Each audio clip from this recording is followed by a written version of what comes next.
Hello again, YouTubers. We're back with the second part of our visit to yesterday's farming in Somerset.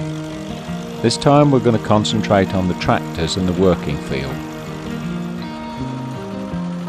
If you missed part 1, it was all about the harvesting, and I'll put a link to it in the description below.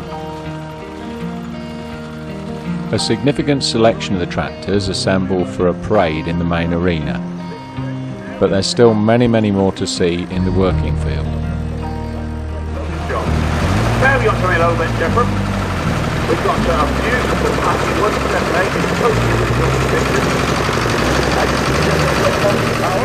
Going up the hill, rather than have the clutch and go down, you could just put the lever down below without the clutch, without having to lose any power, through change. The only problem was, when you got to the top of the hill, you go over the top, you run away. There was no brake force car over at 1991. Another high major coming past me now. This was towards the end of the run, I would think. Around about 1949, 1950, 49.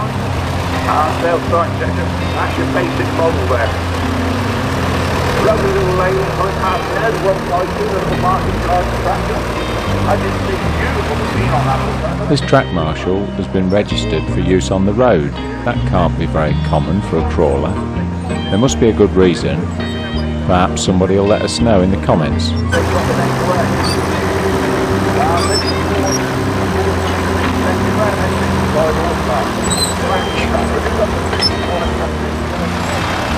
Marvellous job. You may have your number many padlocks in there, but marvellous.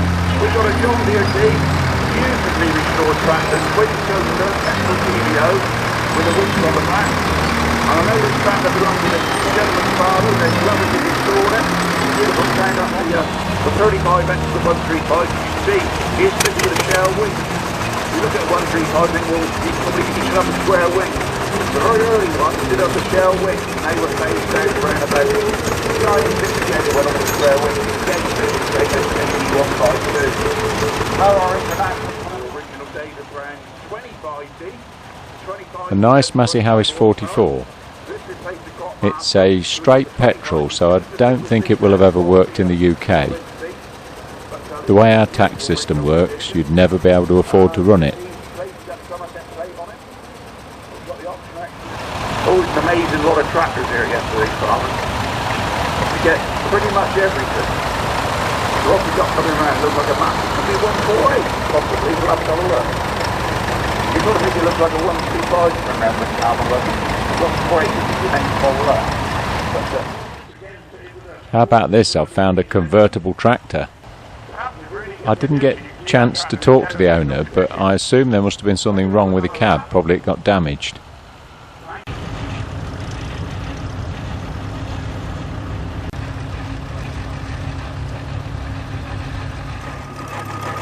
The unmistakable sound of the International Titan. Production started in 1915, and they quickly appeared in the UK to help feed the country during the First World War.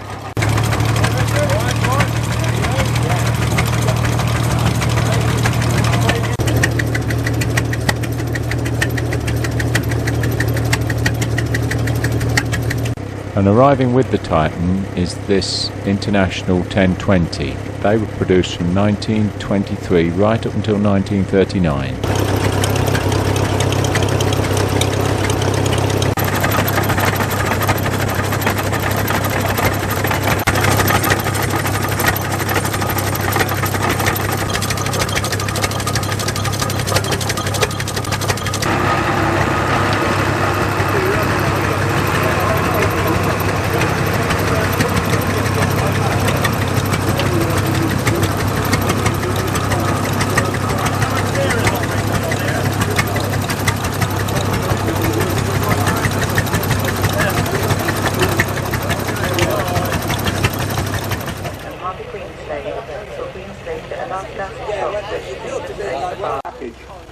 This unusual international stationary baler was on the International Harvester Club stand. It's a Model M and it was accompanied by this information board. Pause the video here and have a read.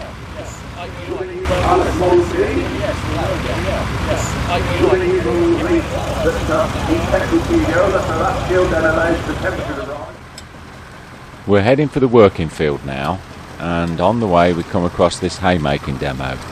I plan to come back to it later, but unfortunately time beats me. There's just too much to see here for one day. I'll have to come for 2 days next time.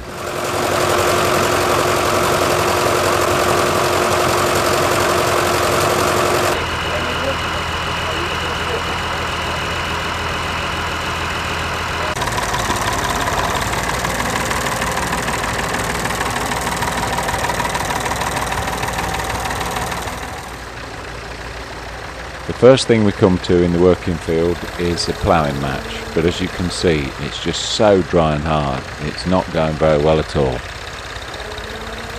I think they're going to need extra points for perseverance today.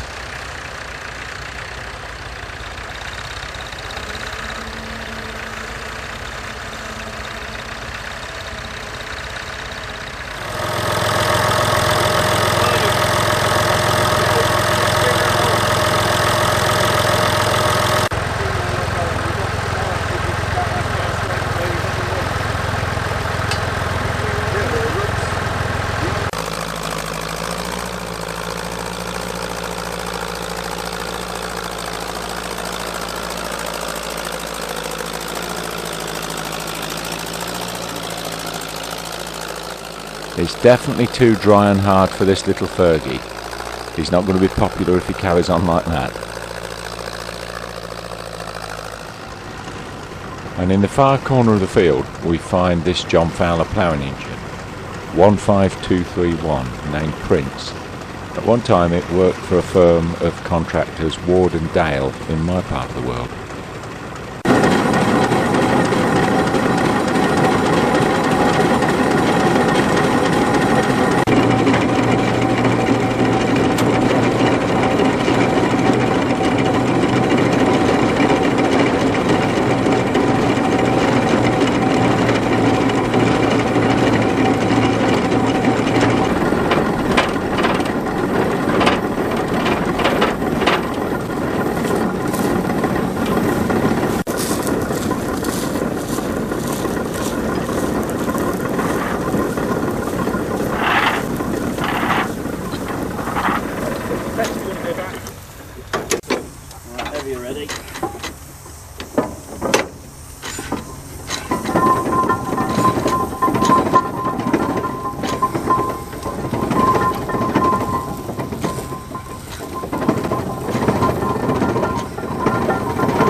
They're discussing a little bit of a problem with the coiling on the drum here, and they ultimately decide to move the engine a little bit further down the field, so it's starting in a different place.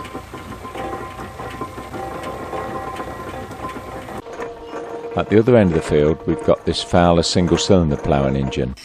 Built in 1870, so it's probably one of the oldest things on site. He's just waiting for the signal to pull back. And here we go.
Working just a little bit further on from the ploughing engines, we found a number of tractors, including a nice pair of Fordson Majors, both with 3-furrow Kverneland ploughs, and considering the conditions, they were going extremely well.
Our next two tractors are this David Brown 770 Selectomatic and a David Brown 880 Implomatic.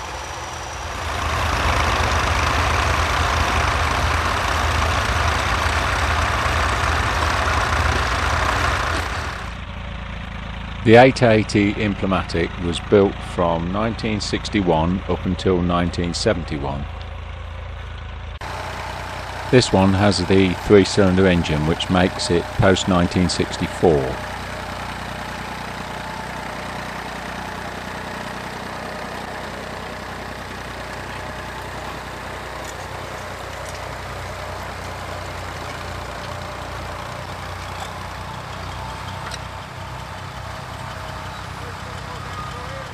The David Brown 770 was the first tractor in the range to have the David Brown Selectomatic system on the hydraulics, which allowed the selection between draft control, position control or external hydraulics. This one's beautifully restored in the chocolate and white David Brown livery.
the Fordson Super Dexter, built between 1962 and 1964.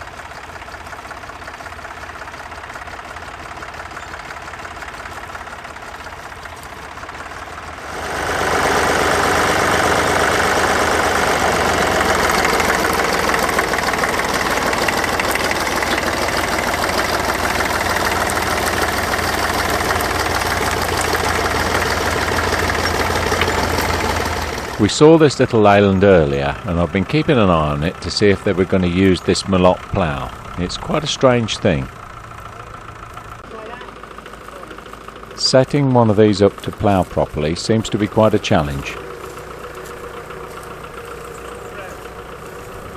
I'd be very interested to know a little bit more about the principles and concepts behind this particular plough design.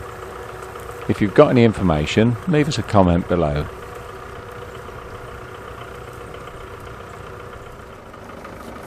The automatic turnover mechanism seemed to work quite well.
This standard Fordson, built during the Second World War, was quite happily making its way up and down the field despite the rather tough conditions. It's worth remembering that back in 1917 the government ordered 6,000 Fordson tractors to try and feed the country during the First World War.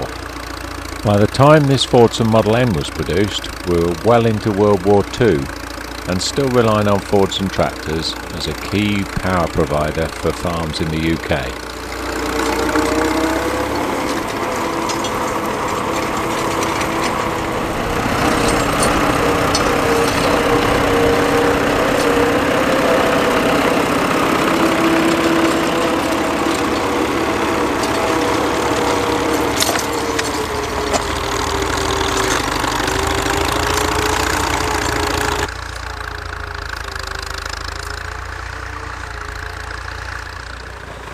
You wouldn't think this big Ford would struggle with a tiny little Ferguson cultivator, but apparently it did.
Let's take a look at something a little bit more peaceful.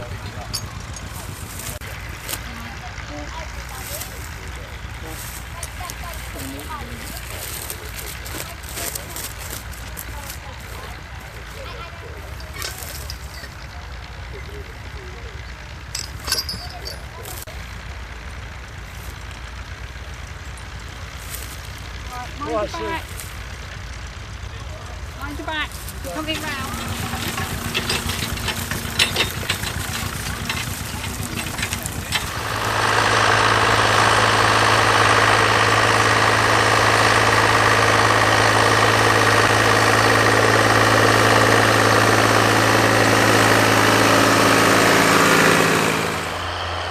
It's nice to see this County 1174 hard at work. I'm just wondering if we can make a donation to plant a tree somewhere to offset the carbon footprint.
I hope you've enjoyed your visit to the cultivation section at yesterday's farming as much as I did.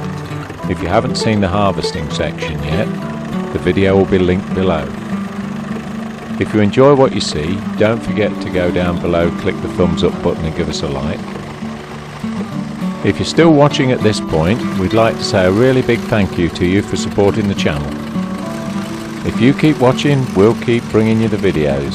See you again Sunday with something different.